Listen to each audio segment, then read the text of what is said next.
Good morning. I'd like to welcome you to our monthly Ask the Director meeting. And I first of all want to start off by introducing our ACT Signature Experience Team Player of the Month for November. And that individual is Aretha McFadden. Aretha embodies what is called work ethics. She is part of the culinary team and works primarily on the third floor in Willowbrook Court. Her attendance is excellent, never absent, and never late. She is reliable, conscientious about her work, pays attention to every little detail, and is always willing to help and assist when needed. Recently, a coworker who worked on the first floor had an emergency that delayed her arrival. And Aretha, at that point, stopped what she was doing on the third floor, went down to the first floor, set up the dining room, set up the culinary provisions so that the residents on the first floor would have their meal on time. She then proceeded back to the third floor to do her own work. And that's just one example of who she is and what she does.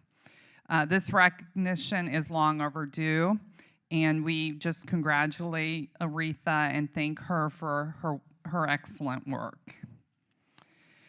Some of you may have noticed the absence of Kenny in culinary, and by now you probably know that he received a promotion and he is now working in security.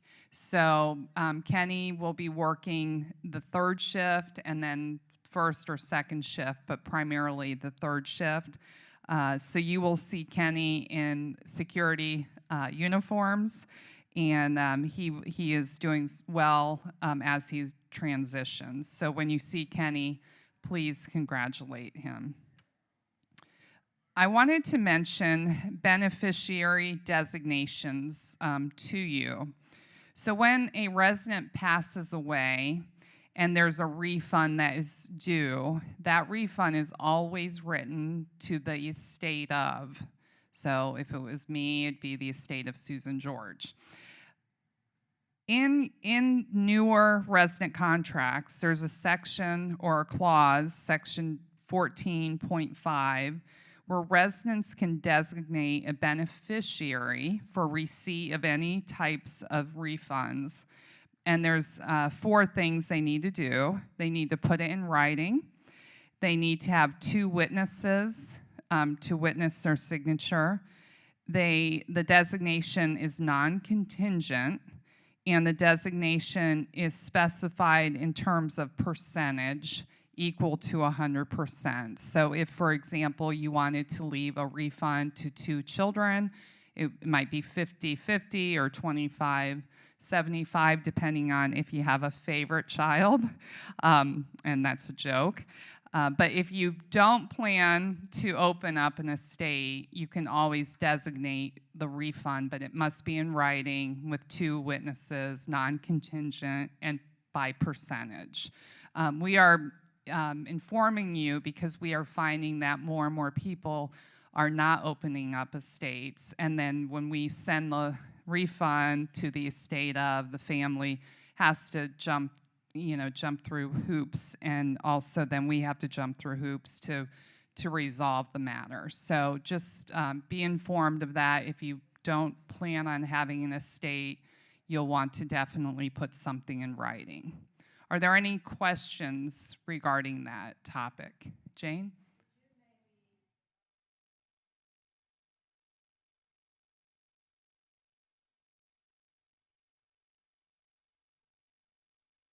Right.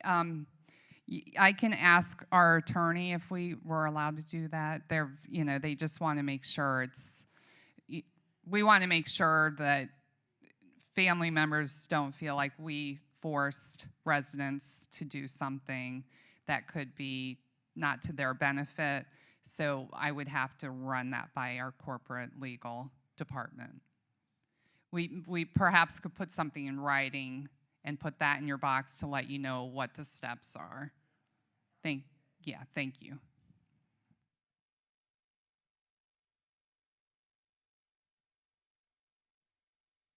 So because we bill for the month ahead, so anytime we do that, unless someone passes away on the last day of the month, there's going to be a refund of the monthly fees. There could also be a refund if we, for the entrance fee as well. Oh, sure. Thank you. Okay, thanks. Okay, any other questions on that topic? Hold on, Helene. Hold on, Helene, 1 second, please. Thank you. Up to what year can you get the refund if you pass away? How many years do you have to be here? Right, so it's 2% per month, so it would be how many months? And then there's a 5% processing fee, and then the 95%, 2% since the day you moved in. So it's a little over 4 years. Okay, it's 4. I'd have to calculate it, but it's a little over 4 years. Excuse me, sorry, thank you. Yeah, hi. I just want to clarify. My recollection is that once 4 or 4.5 years has gone by, that there is no refund. That's correct, of the entrance fee. But you're always going to have a monthly fee refund, a portion of a month. So it's your rental monthly. Right. So that's typically what it is. But there are residents who unfortunately pass away within those 4 years, and there is an entrance fee refund. So if you don't want it to go to your estate, can we send you a letter ahead of time so that you have it on file? Because obviously, if we're dead, we can't do that. Right. That's why we're bringing it up. We'd prefer if you do that, but there's 4 steps that you have to follow, and I mentioned those steps. But we'll send out a note and we'll place in the boxes, so anyone who's planning on not having an estate will definitely want to do that letter. Okay. Okay. Right, thank you. Thank you. Okay, energy conservation. I've been asked by residents to remind everyone that there is a way we can save money, an easy way, and that is to conserve energy on our campus. And what does that look like? Simply turning off lights when we leave this room, or adjusting the air conditioning a little higher when we leave a room. Those are 2 simple things. Also, when you leave your apartment, making sure you turn lights off and adjust your thermostat as well. So the singers, we have a new singing ensemble, and we are looking for a pianist to play weekly. Anyone interested in volunteering, please contact Judy Kazunas. I don't think she's here, but please contact her. We are really interested in getting an ensemble, and we do need a volunteer pianist. We also have games available now in the A card room. There is a closet as you enter the A card room on the left-hand side, and there's a variety of games in that closet. There will be a checkout form in a book, so you would simply check out the game, and then when you return it, you would sign off that you returned the game. The checkout book is not there yet, but the games are there. So next week, you probably will see the checkout forms. I wanted to share that we, as an organization, participated in a study called the Age Well study, and over 300 residents from 7 ACTS communities participated in a 5-year study with over 8,000 residents of similar communities across the country. So what the study revealed, they compared communities like ours, residents living in communities such as Edgewater, to the general population, and it was based on age.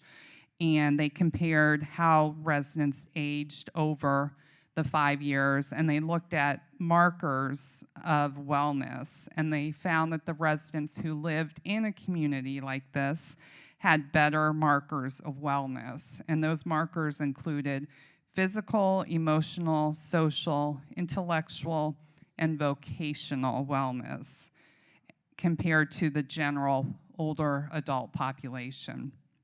So I think the study just reinforces that your decision moving into a community such as Edgewater is a good one because it will help you age better and in a wellness manner. So just wanted to share that. The institute that conducted the study is, I believe it's called the Mather Institute, and if you're interested, I can give you the information. The study and the results are on their website, but wanted to share that as well. Recently, Mark Kalish had posted some scams on the Edgewater forum, and I thought it was important enough to share today some of the common scams that are occurring. They usually target you through fake emails, text messages, voice calls, letters, or even someone who shows up at your doorstep unexpectedly. No matter what the technique the scammer uses, you might want to, just be cautious. And these are some of the techniques they use. Contacted unexpectedly by phone, email, text, direct message, or pop up with a request for personal information or money. And you never want to click or download an attachment from someone you don't know. And Jane had sent me something recently, and I wasn't sure if it was legit because sometimes you'll get an email from someone you know with an attachment, and you don't, unless you know for sure they sent that to you, you really don't want to open it. So I called Jane. She called me back or wrote me, I forget which one, to let me know that it was legit. But I know our company, just to give you some information, Axe occasionally will send all of us scam emails to see if we fall for it. And then we'll go a month or two later to a conference, and then we'll be told about the scam, and I've actually fallen for one of them. So that lesson, I was so embarrassed. I was one of many that fell for clicking on the attachment and sending the information, and it was not from Karen Christensen, our president of the company. It was from a fake email address. So you really want to look at your emails and make sure before you respond. I think many of us want to be very responsive and be quick to respond to emails, but you want to look at the email address, double check, even though it said on the one that I clicked on, it said Karen Christensen. If I really looked at it closely, it wasn't an Axe email address. So that was the first mistake. So even individuals who are looking at emails all the time can fall for scams. And as you retire, you might not be using emails as often, and so you could be more apt to clicking on that attachment. If someone calls you an alarming call and they give you pressure to respond, they might pose as an employee from a bank, and they say there's a problem and it needs your attention. Do not act unless you verify that person is legit. So you might hang up the phone, go to PNC Bank, or call Bank of America, but not from the phone call they made, but look up Bank of America's phone number.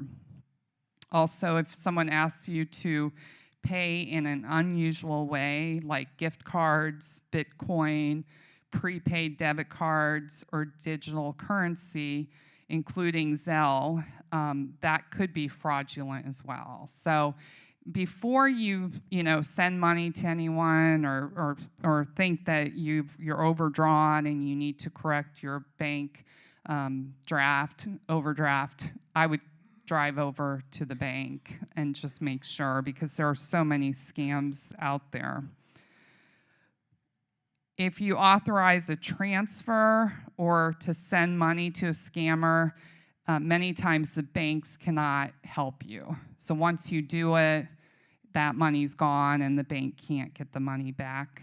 And finally, check fraud is also on the rise. You might remember that Lenny Fagenbaum mentioned that the board's checking account where the employee appreciation funds go into, there was a fraudulent check that was cashed at the bank. And Lenny was looking at the statement and realized it looked funny and it was fraudulent. They did give the money back to the account, but people are making fraudulent checks and they're cashing them and taking advantage. So you definitely want to also look at your bank accounts and make sure that everything seems normal on the statement. Yes. Oh, 1 second, please. Judy. Sorry to interrupt, but while you're on, I'm sorry to interrupt, Susan, thank you.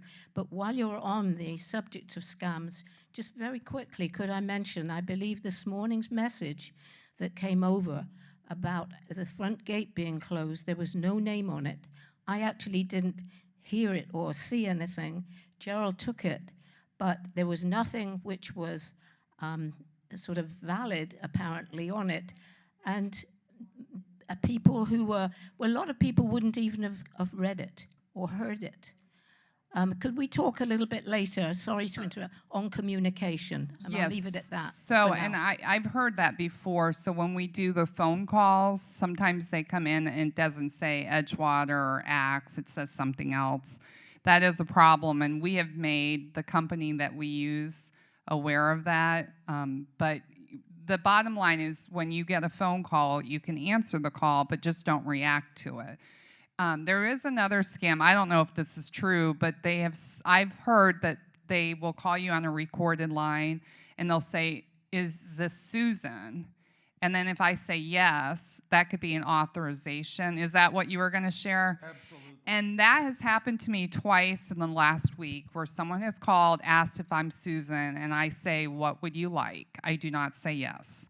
So even if they say, "Is this Elliot?" Elliot's not going to say yes. He's going to ask a question, or what do you want, or why are you calling?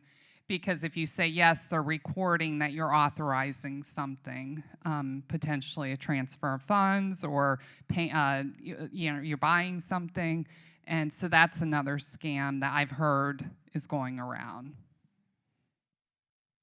There's another scam. It's called check washing. I look at my bank accounts every single day, and I noticed someone had debited from my credit card or my checking savings. They have your check. This happened actually in a hospital that they found fraud. I called the fraud department immediately from Visa, and they told me about check washing, and they traced it. Somebody gets your check, or they intercept it. It's happened even in a post office, I've heard from other people. They have your name and your address on the top of your check. They have your signature. They have your routing number of the bank underneath. And they wash out the information and put in how much money they would like to debit. Interesting. Thank you. Okay, any other scams that you've heard of that you'd like to share? Well, that's it. I keep getting phone calls. "Hello, Grandma." I said, "Yeah, who's this?" "Your granddaughter." I said, "Really? What's your name?" Right. My mom, I have a granddaughter, and my mother received a call, and I was at work, and this granddaughter called and said she was in Georgia, and my mother said, "Oh," we call her Juju. Her name's Juliana. And my mom said, "Oh, Juju." And she said, "Yes, Grandma, I don't want my mom to know, but I've been arrested." And my mom was so upset. And so she called my brother because she knew I was at work. And she said, "Juju's in trouble. I need to send her money." And my brother's like, "Let me call Susan. I'll call you right back." And luckily, she knew to call someone. But yeah, she fell for it without sending money. But it's easy to do. Okay, well, just know that there's a lot of scams out there, and we just want to be careful. A resident asked me to mention that years ago we had a strict policy in this room in particular with walkers, and it was a good policy and a good practice that we ask if you have a walker not to block the aisleways with the walkers and not to block a row with your walker, simply because if there, God forbid, was a fire and we needed to get out, those walkers could be in the way.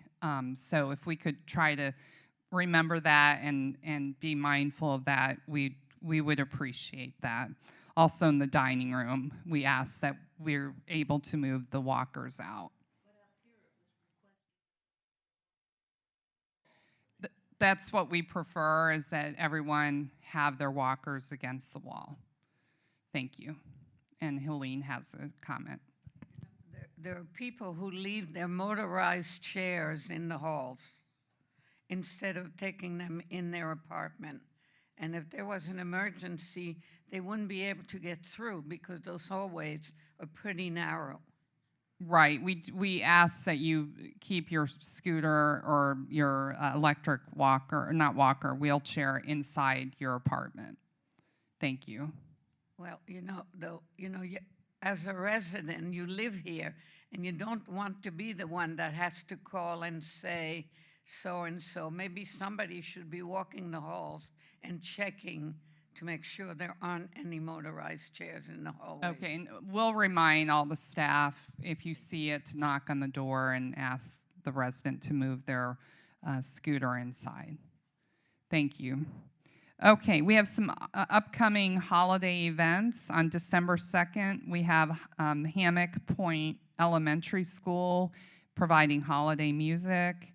On December 7th, we have a special Hanukkah dinner in the main dining room at 5 p.m., and you'll need to make reservations for that dinner. There's going to be lighting of the candle, the menorah, as well as the singing at the end. Correct, Diane? I'm looking at Diane for confirmation. A short program at the beginning of the meal. So please join us for that. December 8th, we have the Ugly Sweater event at 10:30 a.m. in this room. We're inviting prospective residents as well as residents and team members to wear ugly sweaters and then to join the event at 10:30. I know Mary Lou is also going to have some ugly sweater items that you can put onto your sweater. So Ellen has additional information. Yes, and Danielle in the sales department, they'll also have sweaters available for us to decorate too. So if you don't have one, just come and enjoy the fun and decorate one here. Great, thank you. I was joking yesterday with Barnabas because, he wears sweaters a lot, and we had our team member monthly meetings, and Barnabas was here, and we were telling the team members about the ugly sweater contest, and I said, and Barnabas has plenty of them, so if you don't have one, you can borrow one. Of course, he took great offense. Not really, but and then I followed up by saying, if you're 5'8" or shorter, it's not going to be a sweater, it'll be a dress. And he thought that was funny. So anyhow, we will have extra sweaters for people. December 11th, we have the Taman Children's Choir with Rabbi Moshe at 4 p.m. Is that in this room? Okay, on December 11th. And then we have December 19th, the Artway grand opening, which will be upstairs by the Artway and in the hall area. We have desserts. We're going to have an artist table. We're going to have a project table and music as well. And that will be from 7 to 9 p.m. So we hope you come for the grand opening. On December 21st, the book club has a luncheon in the Wheaton's room. If you're interested, please contact Audrey Brody for more details. And then to end the year in the right spirit, we're going to have a New Year's Eve dance, and we will have light foods, right, Ellen? And I'm looking at Mariel, from 7 to 10 p.m. I think there's a minor cost to cover the food. Is it $5? $10, thank you. Okay, so there will be like a small meal. When I say meal, it's not a hot meal, but there will be goodies here at the event. So please join us for New Year's Eve. I wanted to mention, because Christmas and New Year's falls on a Monday, whenever we have a holiday, those meals are at noon. But unfortunately, Sunday, we have a noon meal. So this is the one year we always hate, because it's 2 weeks in a row that Sunday and Monday will be noon meals. But just wanted to make sure everyone is aware of that. Now I'd like to invite Richard up. Richard attended the FLYCRA annual business meeting on October 26th at Indian River, and he's going to share the business meeting and share some information with you. Thank you, Susan. As Susan mentioned, on October 26th, I attended the annual meeting of FLYCRA at Indian River Estates in Vero Beach, also an ACTS community. Approximately 30 CCR communities from around the state were represented, which is approximately half of the membership in FLYCRA. The featured speaker was Michael Jaworski, the Florida Commissioner of Insurance, who presented Florida CCR trends and insurance trends.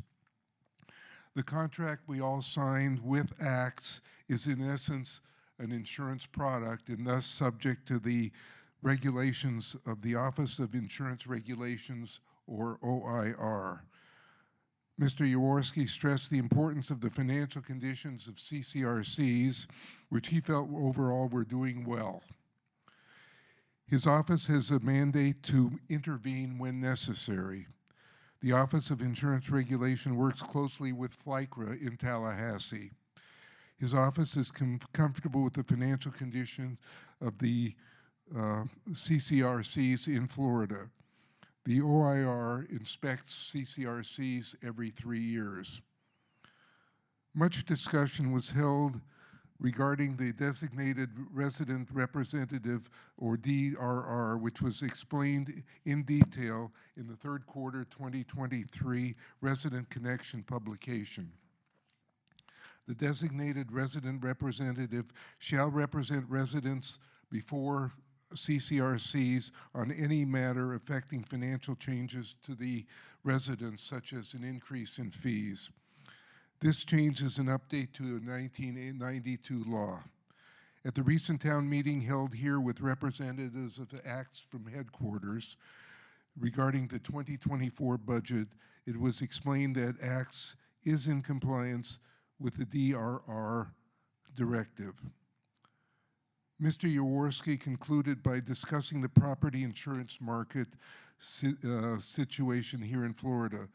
Following Hurricane Andrew, large property insurance companies pulled out of Florida, but recently some, such as State Farm, are returning.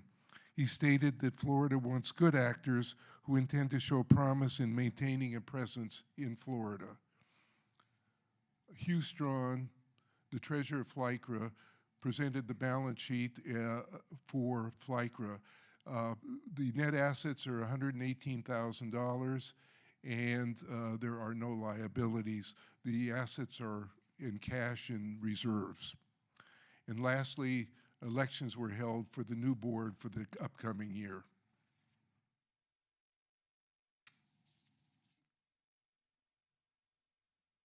Any questions about FLYCRA or about the annual business meeting? Okay, thank you. Thanks so much. Okay, I wanted to give a sales update to you. As of yesterday, we are 87.46% occupied. That's 279 out of 319 active apartments, with 20 apartments either selected or committed, bringing the total percentage of occupied, selected, or committed to 93.73%, or 299 apartments.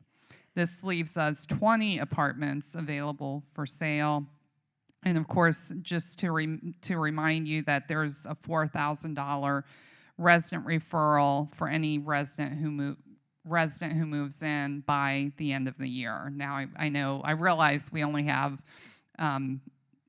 not so long to go, so the likelihood of another referral coming our way and them actually moving in by the end of the year is probably not going to happen now, but just to alert you that that still is available. Okay, the Edgewater traffic light I had on my list to give you an update on the light. Of course, construction has progressed. Now, today we had a gas leak out there, so the contractor accidentally hit the gas line and caused a leak. The front entrance is closed. They're not letting anyone go out or come in except for emergency vehicles. We do have a couple residents across the street with Darren, and Darren was coming into work when this happened, so he wasn't able to get here. But we've found a way that Darren is bringing them to the side of the property where Ross is going to golf cart them into the property, so at least the residents can get in and not be stuck across the street. So we're working on that. We don't know how long the gas leak issue will affect us, but as we learn more, you will probably receive another call saying that it's repaired and now you can come and go as you need to. Any questions on that? Hold on. Okay, Paula? I just wanted to know if you have an appointment tomorrow, how do you get out of here? Oh, it'll be fixed before tomorrow. Okay. They'll do something. All right. Yeah. But otherwise, is there an alternative to get it? There must be an alternative. We would have to figure out a way to get you out, like we're bringing people in from the side of the property, but we don't have an extra drive, if you will. But we are going to look into seeing if we're permitted to add a secondary emergency entrance on the side of our property. So this has prompted that discussion. So that's already in the works. Yeah, I would just like to add, I wish that the communication would be a little more personal and stronger for these things, because I do feel with today's communication, a lot of people may not even know. They may go to their car, go out for a doctor's appointment and find they can't get out. You know, if there's a personal touch to a message and you know the person who's calling, it means much more, and you're more likely to pick up the phone for it. But I just feel this morning's was inadequate. Okay, so was it Ross's voice or was it a computer voice? Okay. Got one more So question. Ross was dealing with the front, and so he quickly typed it so that he could get it out quickly. Normally, when I do a call, I normally do a voice call, but he took care of it because he was, trying to let everyone know what was going on. I think, that we used to get the reverse 911 calls. Yes. Which seemed to do the job very well, I think. Much better than the type of message that came in this morning. Right, I agree. I think it was just because of how quickly this occurred, he was trying to get the message out. I have one other thing, but I'm going to pass it to someone else. Okay. Susan, that happened to me this morning. I had a doctor's appointment. I had no notice, television or telephone, and I went to the entrance, and of course I couldn't get out. So I think this woman is perfectly right in saying we need a communication. So was it a text message or was it I a got phone no call? message. No, for anyone who got it, was it the? It was a phone call. So I don't know why you didn't get it. I can actually go into the system and see if a call was made to your phone number. So I'll do that afterwards. Okay. But we can drill down and actually see who we called. Did they answer live? Did the voicemail pick up? Did an answering machine pick Okay, up? I Was would your ap- phone busy? I'd appreciate that because, I mean, this, you know, I could reschedule the dentist appointment, but God forbid that there's something terrible and I need to get out of the apartment and I don't get a message.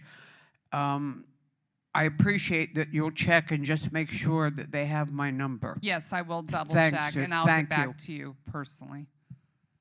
I had a similar experience this morning. Had a very urgent doctor's visit that I have been waiting for months. I never got a call unless it was from someone who did not identify themselves. When I looked on my machine, it said there was a call from Freeze, Phrees, and I don't answer calls like that. It didn't even have the Edgewater call. That's another problem. I can get calls from people from Edgewater number. I have no idea who they are that I'm supposed to be looking for to answer. I just get a call, and if I'm not home and they don't leave a message, or if I am home and I don't know who's calling me, or if it is Edgewater calling me, I wish they would tell me who they are. Or- Okay, so I'm sure the message, and I haven't heard the message. I'll play it when I get downstairs, but I'm sure the message said, "This is Edgewater." Did it? I'm looking at. It's X. Okay. That's why I didn't answer the phone. Okay. All right. Well, we'll firm that up and make sure we properly in our voice. If we can do our voice, we'll use our voice. If we can't because of timing and we use a computer voice, we'll make sure it says this message is from Edgewater. Thank you. Excuse me, wait for the microphone, please, so we can all hear. I'm particularly disturbed about the fact that there is no emergency exit.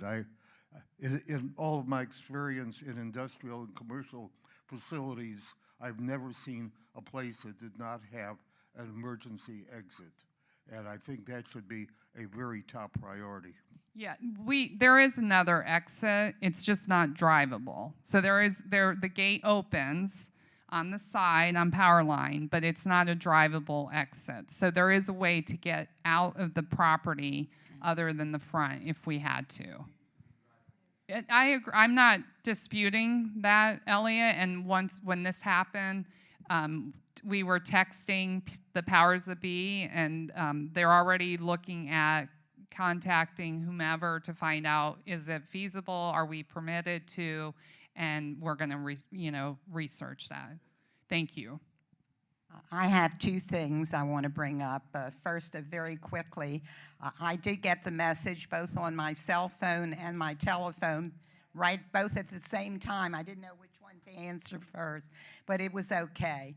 The important thing that I wanted to bring up, about 2 weeks ago, I pay for a carport, and I came home from an appointment, and somebody was in my spot. And I did mention this. It took about over an hour for that to contact the person who was in my spot and get them to move the car. I think at this point we have a lot of new residents, and I think a memo of some type should be sent out to everyone, informing them that there are carports available, but they are $40 a month, and they belong to certain people. But I think it's important that people do not use our spots. Thank you. Okay, great. We'll do a memo. Thank you.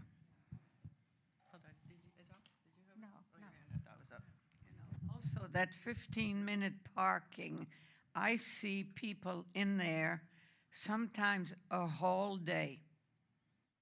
I don't know who it is, but I leave early in the morning.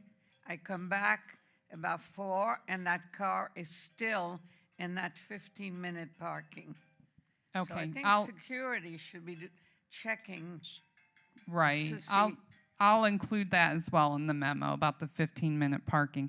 I did get a text from Ross who, just to give you an update, he said the fire department said it shouldn't be much longer. So I think they're correcting the gas leak. So just so you know. Susan, we have another question. Okay, thank you. In line with talking about the parking. I understand that there's a handicap spot near where the 15-minute spot is. Is that available in every building? May I interrupt? I'm sure this is our reverse 911 call that's coming through because my phone's ringing and everyone else's phone. So maybe we shall take that and see. I'm thinking the gates are back open.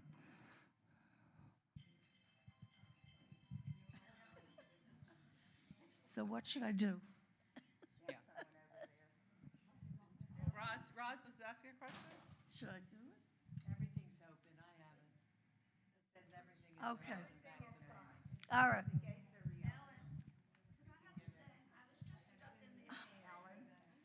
Calm down, everybody. Give me a second, please. Are you done, Roz? Okay, Roz has a question. 1 second. In line with The entrance gates are reopened. The repair is done. So it was probably less than 2 hours, maybe 2.5 hours, that the gates were closed. That was the reverse 911 call. Timing is everything, right? Did this have to happen right before my monthly meeting?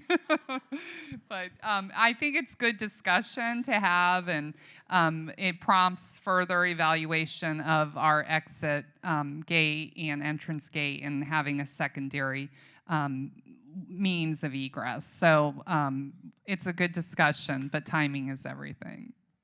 Okay. Okay, so I was saying that I understand there's a handicap spot near where you have the 15-minute spot. Who is that handicap spot for, and how long should one be able to stay there to use it? Is it for residents? Is it for guests?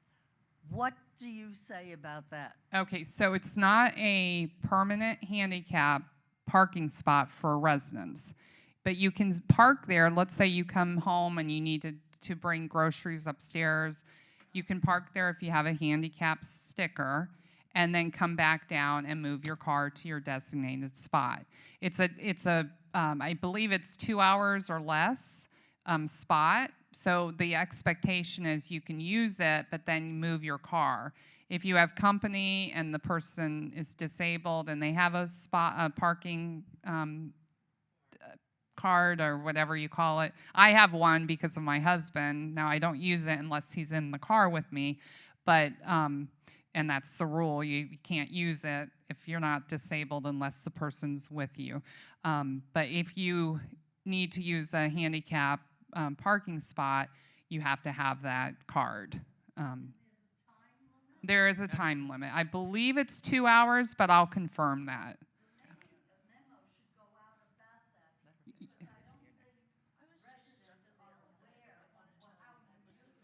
Right, so we'll do a memo. We'll include resident parking, guest parking, team member. We'll talk about all types of parking, including handicap and the 15-minute parking. Hold on, Elliot. Okay, We have thank one you. before you. Thank you. Susan, I was just stuck in the elevator for quite a long time. It turned black, and I don't know where I was. I was pressing buttons, finally found the alarm, banged on the door. Nobody responded to me. Okay? So I don't know what's going on with the elevators. But Which I'm elevator? on the 5th floor, and I can't get down without an Okay, elevator. Arlene, which elevator?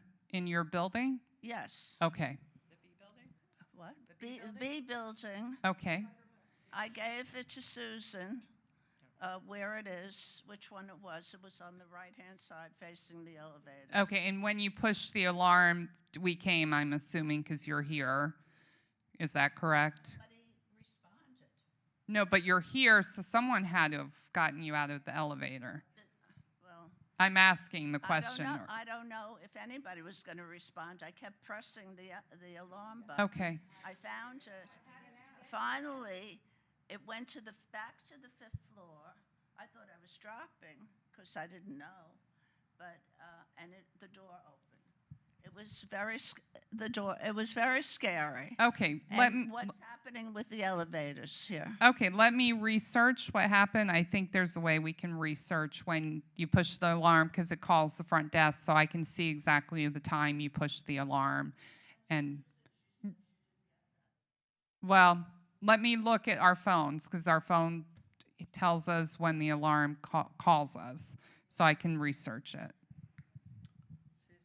Okay. Susan, Yes. I just got a text message about 4 minutes ago that the gate is open. Thank you. And we were all getting the phone call, and so you probably got a call too, because I got a text message as well. Okay. The gate Well, is open. The gates are open. I received a text message and a phone call. All right. So I think that's it for my list. You're supposed to rescue me. We have another question, Susan. Hi, good morning. I have a question. I'm fairly new here, and I have a question about makeup meals. I was away this month for a week, and I was advised that I had 8 makeup meals. So I asked several people here, and I got several different responses. So I asked 3 staff members and got 3 different responses. One said, I can bring anybody I want, no problem. Another staff had told me that I can bring, if I bring a resident, they have to stay at the table, and I have to take their order online. They cannot go online. Okay, let me tell you the policy. And there's people who go around the policy and figure out ways to circumvent the policy, but this is the policy. So makeup meals are for you. You can come down for lunch and make up those meals. However, you can have up to 2 makeup meals that can be converted to guest meals a month. So if you miss 7 meals in a month, 2 of those 7 can be used for guests. The other 5 are makeup meals for yourself. Now, people find all kinds of ways to go around that policy, but that is the policy. If you know that you're going on a cruise, for example, at the end of the month, and you're going to be gone for 7 days, my recommendation is to plan accordingly and to use your makeup meals early in the month for lunch so that you don't find you're new, so you're learning all this. So now you know in the future that you'll plan accordingly and you'll use lunch meals when you know you're going to be gone at least 7 days. Let me finish, honey. Yeah, you don't get charged, Paula. Excuse me, Paula, I'm not finished. Can I Yeah. please? Sure. Can I please finish? I was also told that if I bring a resident as a guest, that either I or they would be charged. Now, we're adults, and if you have 7 makeup meals, you should be able to make up those 7 meals with anybody you want at any time. If I want to bring 7, That's not the policy. Oh, How I you think it should be circumvent changed. that is, between you and your God. But the policy is you can take 2 missed meals a month, each person. So if there's a couple in the apartment, it's 4 meals, 2 for the spouse and 2 for the other spouse. So 2 meals per month can be used for guest meals. How you use those, if you use it for a neighbor and you're saying that's a guest meal, that's fine. But no more than 2 missed meals can be used as guest meals. Going to Paula's point, you can plan ahead and they do charge you. At the end of the month, the computer calculates and then recalculates and makes those your missed meals. So at the time they charge you as if it's an extra meal, but at the end of the month, the computer recalculates. So you can plan ahead. And most people know what their vacation plans are ahead of time and know the policy. If people circumvent that, that's not something I can say, go ahead and do. Of course, I'm going to try to enforce the policies as written. And they have to be used in the month that you miss them. Okay. So, Elliot, any other comments?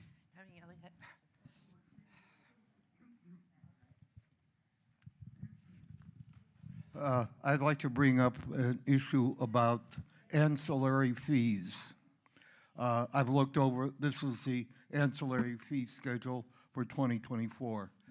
There are a number of increases which I think are reasonable.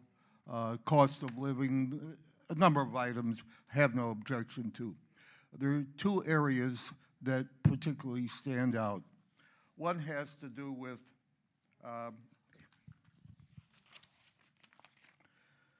administrative services. That's an additional chart that wasn't on the previous year, and that has to do with copier. And I'd like to know if you would address the issue about the charges for copier and fax. Yes, so at Edgewater, we have traditionally and plan not to charge for copies or faxes. We've never charged for them, and we're not intending to begin to charge for them. The ancillary fee schedule is company-wide and is sent in a PDF file, so we don't change it, and we send it out. Okay. The other item, and it isn't clear to me, are there any changes in the wellness center charges? That is, times when you go in and you want to talk to the nurse, it isn't clear. The chart for the next year is different than what it is for this year, and makes it more general, as if there are charges for almost everything that you do. May I look at that so I can answer better? Next page, I think it is. No, the other side. Right there. Isn't that it? Yes. Okay. So okay, so I'm just going to read this. Services include eye drop administration, blood glucose check, dressing changes, minor or major, injections, TED hose applications, medication reminders. Okay, and then based on length of visit and hourly nursing rate of $85. So if it takes 15 minutes, it would be 15 minutes, not $85. So it'd be just a quarter of that. That's new. In other words, people that come in, for example, for blood pressure, ear cleaning, things of that nature, there hasn't been a charge previously. There aren't any charges on there, but it implies that there are. That's why I'm bringing it up. Okay, and then it says per visit rates for level 1, which is typically 5 minutes or less, it's $7. And level 2, which is typically 10 to 20 minutes, is $15.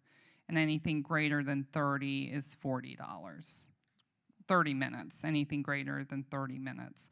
I'll seek clarification from Cheryl, because she does bill as primary care services as if she's like a physician, because she's considered a primary care provider. She bills Medicare and whatnot, but I don't have access to her billing system, so I don't know all those details, but I'll try to clarify it, and we'll bring it up next month. Thank you. Yes. My question is, doesn't Medicare get billed when you go to the well care center? And is this additional charge that you're talking about an additional charge that you're adding on? It's not additional. If we bill your insurance, we're not going to be billing that. So I just need to see clarification from Cheryl as if those are billable items per Medicare guidelines. So I just need to clarify that with her, and I'll come back next month and talk about the billing process in the clinic to give you more information. Okay, well, thank you. So with that, I think we're going to end the meeting and do a raffle. You never got one, a ticket?